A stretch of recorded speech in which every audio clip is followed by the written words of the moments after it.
നമസ്കാരം. LPUP സിലബസിലെ ലായനികൾ എന്ന ഭാഗവുമായിട്ട് ബന്ധപ്പെട്ട കുറച്ച് കാര്യങ്ങളാണ് നമ്മളിവിടെ ഡിസ്കസ് ചെയ്യാൻ പോകുന്നത്. ആദ്യമായിട്ട് ലായനിയെ കുറിച്ച് പഠിക്കുമ്പോൾ നമ്മൾ പഠിച്ചിരിക്കേണ്ട ഒരു ടേമാണ് ദ്രവ്യം. ദ്രവ്യം എന്നാൽ നിശ്ചിത മാസും നിൽക്കാൻ സ്ഥലവും ആവശ്യമുള്ള പദാർത്ഥങ്ങളെയാണ് നമ്മൾ ദ്രവ്യം എന്ന് പറയുന്നത്. ദ്രവ്യത്തിനെ അതിന്റെ അവസ്ഥയുടെ അടിസ്ഥാനത്തിൽ പലതായിട്ട് നമുക്ക് തരംതിരിക്കാം. അതേതൊക്കെയാണ്? ഖരം, ദ്രാവകം, വാതകം, plasma, Bose Einstein condensate, fermionic condensate. ഇതുകൂടാതെ Jahn Teller metal, excitonium, time crystal തുടങ്ങിയ രീതികളിലും ദ്രവ്യത്തെ നമുക്ക് തരംതിരിക്കാം.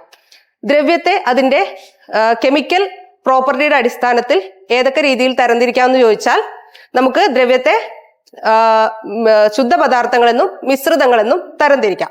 ദ്രവ്യത്തെ ശുദ്ധപദാർത്ഥങ്ങളെന്നും മിശ്രിതങ്ങളെന്നും തരംതിരിക്കുമ്പോൾ ശുദ്ധപദാർത്ഥങ്ങളിൽ ഉൾപ്പെടുന്ന വസ്തുക്കളാണ് സോഡിയം ക്ലോറൈഡ്, ജലം തുടങ്ങിയവ. മിശ്രിതങ്ങൾ എന്നാൽ ഒന്നിൽ കൂടുതൽ ശുദ്ധപദാർത്ഥങ്ങൾ കൂടിച്ചേർന്നവയാണ് മിശ്രിതങ്ങൾ. മിശ്രിതങ്ങളെ നമുക്ക് എത്രയായി തരംതിരിക്കാം? മിശ്രിതങ്ങളെ രണ്ടായി തരംതിരിക്കാം. ഏകാത്മക മിശ്രിതങ്ങൾ, ഭിന്നാത്മക മിശ്രിതങ്ങൾ. ലായനികളെല്ലാം ഏകാത്മക മിശ്രിതങ്ങളാണ്. ഒരു ലായനിയിൽ രണ്ട് ഘടകങ്ങൾ ഉണ്ടാകും.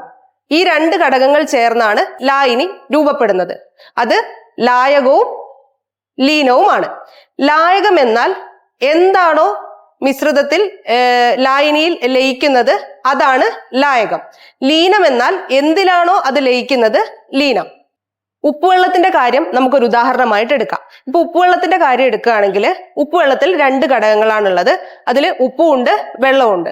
അപ്പം ഉപ്പ് എന്ന് പറയുന്നത് ലീനവും വെള്ളം എന്ന് പറയുന്നത് ലായകവുമായിരിക്കും. അപ്പൊ നമുക്ക് ഒരു കോമ്പൗണ്ട് തന്നു കഴിഞ്ഞാൽ, അതായത് ഒരു ലായനി തന്നു കഴിഞ്ഞാൽ അതിൽ ലീനം ഏതാണ് ലായകം ഏതാണെന്ന് കണ്ടുപിടിക്കാൻ ലായകം എപ്പോഴും ലായനിയിൽ കൂടുതലുള്ളതായിരിക്കും. നമ്മൾ ഉപ്പുവെള്ളത്തിന്റെ ഉദാഹരണം എടുക്കുകയാണെങ്കിൽ വെള്ളം കൂടുതലായതുകൊണ്ട് തന്നെ വെള്ളം ലായകവും ഉപ്പ് ലീനവുമായിരിക്കും.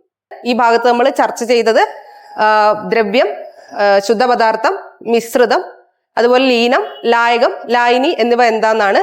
അപ്പൊ ഈ ഭാഗം നമ്മുടെ 8ാം ക്ലാസ്സിലെ സയൻസിലെ ചാപ്റ്ററിൽ 15ാം ചാപ്റ്റർ ആയിട്ടാണ് വരുന്നത്. അപ്പൊ നിങ്ങൾ കൂടുതൽ റെഫറൻസിന് വേണ്ടി ആ ചാപ്റ്റർ കാണുക. ഇതുപോലത്തെ ഇൻഫോർമേറ്റീവ് ആയിട്ടുള്ള വീഡിയോസ് ഈ ചാനലിൽ ഇനിയും വരുന്നതായിരിക്കും. അതിനു വേണ്ടിയിട്ട് ഈ ചാനൽ തീർച്ചയായിട്ടും സബ്സ്ക്രൈബ് ചെയ്യുക. Thank you.